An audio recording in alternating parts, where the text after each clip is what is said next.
وما خلقت الجن والانس الا ليعبدون، کہ ہم نے انسانوں اور جناتوں کو صرف اور صرف عبادت کے لیے پیدا کیا۔ انسان اور جنات یہ دونوں مخلوق اسی کائنات میں رہتے ہوئے بستے ہیں، لیکن انسانوں کی پیدائش سے پہلے جناتوں کو اللہ رب العزت نے اس کائنات میں پیدا فرمایا۔ جناتوں کی پیدائش آگ سے ہوئی ہے، جناتوں کو آگ سے پیدا کیا گیا اور انسانوں سے پہلے پیدا کیا گیا۔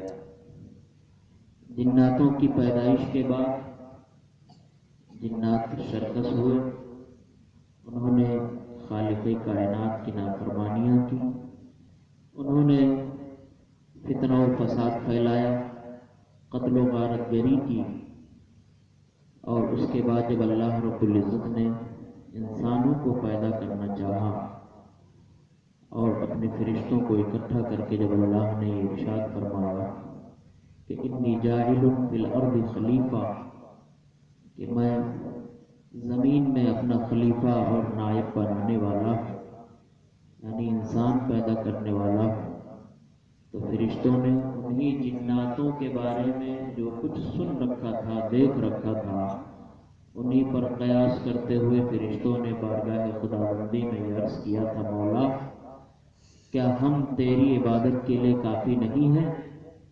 کیا تو ایسوں کو پیدا کرے گا جو زمین میں فتنہ و فساد پھیلائیں گے، جو زمین میں خون خرابہ کریں گے؟ اس لیے کہ انہوں نے دیکھا تھا کہ ایک ایسی قوم کو اللہ نے پیدا کیا اور اس جماعت نے زمین میں فتنہ و فساد پھیلایا، لیکن اللہ نے فرمایا انی اعلم ما لا تعلمون، اے فرشتوں اس پیدائش کی جو حکمتیں ہیں اور اس کے پیدا کرنے میں جو میری حکمت ہے وہ صرف میں جانتا ہوں، جو کچھ میں جانتا ہوں وہ تم نہیں جانتے۔ انسان اس دنیا میں پیدا کیا گیا، کیوں پیدا کیا گیا؟ اس کو اس دنیا میں اللہ نے کس لیے بھیجا؟ آج اکثر و بیشتر انسان اپنی پیدائش کے مقصد سے غافل ہے، اسے معلوم نہیں ہے کہ ہمیں اللہ رب العزت نے اس کائنات میں کیوں بھیجا۔ یہی وجہ ہے کہ انسان اپنی مرضی کے مطابق، اپنی خواہش، اپنی طبیعت سے جو چاہتا ہے کرتا ہے، جو چاہتا ہے کہتا ہے، اور جیسا اس کا دل کرتا ہے ویسا وہ عمل کرتا ہے۔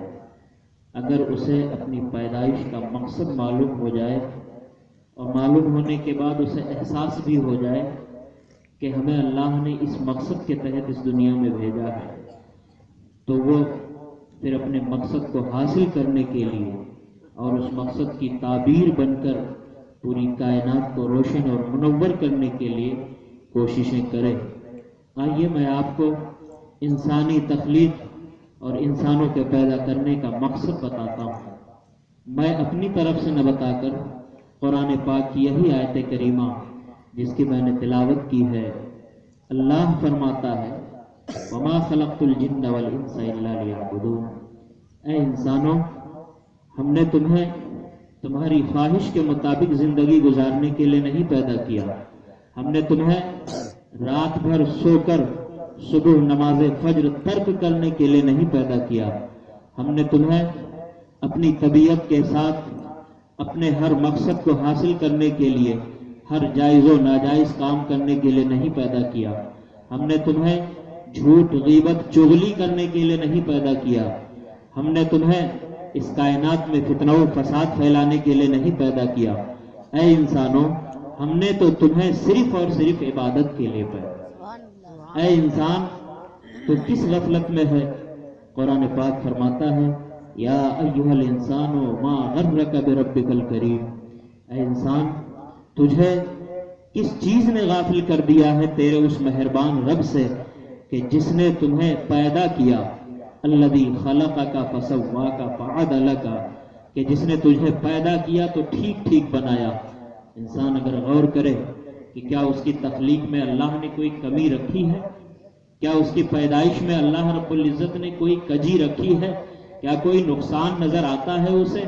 ارے انسان کی تخلیق تو دور کی بات ہے، انسانوں کے لیے جو زمین اور آسمان اللہ نے بنائے ہیں، اس زمین اور آسمان کی بھی پیدائش میں کوئی کمی نہیں پاؤ گے۔ قرآن پاک سورہ تبارک الذی پڑھتے ہوئے نظر آؤ تو ہمیں معلوم ہوگا، اللہ فرماتا ہے کہ کیا تم آسمانوں کی تخلیق کے بارے میں کوئی کمی ڈھونڈتے ہو اور تمہیں ملتی ہے؟ تم اپنی نگاہوں کو بار بار اگر آسمان کی طرف اٹھا کر کے دیکھو اور یہ تلاش کرو کہ کیا اللہ نے اس آسمان میں کوئی کمی رکھی ہے، تو یقیناً تمہاری نگاہیں تمہاری طرف لوٹ آئیں گی، مگر تمہیں کوئی کمی نظر نہیں آئے گی۔ انسان کی تخلیق مکمل ہے۔ ایک جگہ اللہ فرماتا ہے وَلَقَدْ خَلَقْنَا الْإِنسَانَ فِي أَحْسَنِ تَقْوِيمٍ، کہ ہم نے انسان کو بہترین طریقے سے پیدا فرمایا ہے۔ آج انسان اپنی تخلیق کے بارے میں شک و شبہ کا شکار ہے۔ یہی وجہ ہے کہ بہت سارے رشتے صرف اور صرف تخلیق میں کمی ڈھونڈ کر کے انکار کر دیے جاتے ہیں۔ کوئی اپنے آپ کو گورا سمجھتا ہے تو وہ کالے سے نفرت کرتا ہے، کوئی اپنے آپ کو لمبا سمجھتا ہے تو وہ اپنے سے چھوٹے سے نفرت کرتا ہے، کوئی اپنے آپ کو خوبصورت سمجھتا ہے تو وہ اپنے سے کم خوبصورت نظر آنے والے سے نفرت کرتا ہے، کوئی اپنے آپ کو حسین و جمیل تصور کرتا ہے تو وہ اپنے سے کمتر نظر آنے والے سے نفرت کرتا ہے، کوئی اپنے آپ کو امیر سمجھتا ہے تو وہ اپنے سامنے دولت نہ حاصل کرنے والے ایک غریب آدمی سے نفرت کرتا ہے۔ لیکن اللہ فرماتا ہے کہ اے انسانوں، تخلیق میں تم سب کے سب برابر ہو۔ ہم نے جب تمہیں پیدا کیا تو تمہاری پیدائش کے وقت ہم نے کوئی کمی نہیں رکھی ہے، بلکہ ہم نے تو تمہیں بہترین صورت میں پیدا فرمایا ہے۔ اللہ فرمائے کہ ہم نے تمہیں بہترین صورت میں پیدا فرمایا اور انسان دوسرے کی صورت میں نقص تلاش کرتا ہوا نظر آئے۔ یہ آج کا انسان دوسرے انسان کی صورتوں کو بگاڑتا ہوا نظر آئے، دوسرے انسان کی صورتوں میں کمیاں تلاش کرتا ہوا نظر آتا ہے، جبکہ اللہ فرماتا ہے کہ تمہاری جو صورت ہے وہ تمہاری پہچان ہے، تمہاری جو صورت ہے وہ تمہاری آئینہ دار ہے، تمہاری جو صورت ہے یہ صورت تمہاری ایسی معمولی چیز نہیں ہے، بلکہ یہی وہ صورت ہے کہ جس صورت کو لے کر کے تم بارگاہ خداوندی میں اپنی صورت جھکاتے ہو اور بارگاہ خداوندی میں سجدہ ریز ہوتے ہو۔ لہذا ایک دوسرے کی صورتوں کو بگاڑنے اور برا بھلا کہنے سے بچو۔